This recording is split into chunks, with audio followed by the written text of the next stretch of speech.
Tonight, a major victory for pain doctor Eugene Gosy. For months, many patients at his Williamsville office have grown desperate, looking for someone to help them fight the pain. Today, in federal court, a judge ruled it's time for their suffering to end. He recognized an unprecedented danger that this community would face if Dr. Gosy's office had to close. And he gave us the green light to make every effort to try and keep this office open. It was almost 2 months ago now that a federal grand jury indicted Dr. Gosy on 114 counts. Now, prosecutors accused him of fueling the opioid epidemic here in western New York. But the judge in this case isn't buying any of it. 7 Eyewitness News reporter Ed Riley has been following this story from day one tonight. What this ruling could mean now for Dr. Gosy and his 10,000 patients here.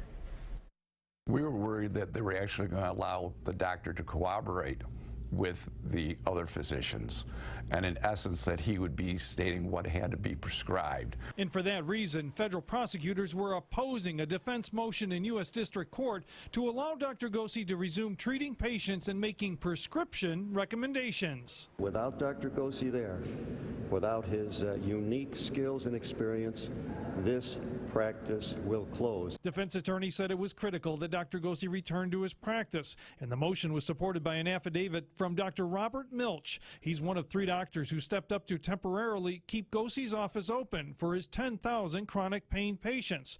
Dr. Milch fearing it would end up hurting thousands if the office closed. It was, in the words of Dr. Milch, a potential health care tsunami.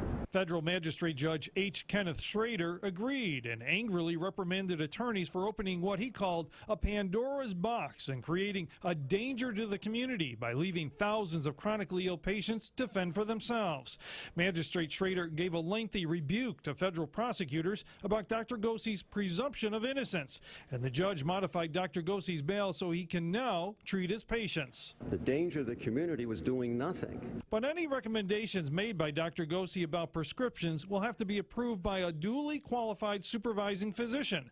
He can't collaborate with the doctors, which is a higher step in the process of medication. And the DEA will be watching closely all prescriptions coming from Gosy's office. We are now allowed to actually go to the practice, and we can now monitor what's actually occurring, which is more than what the government had prior to these bail conditions.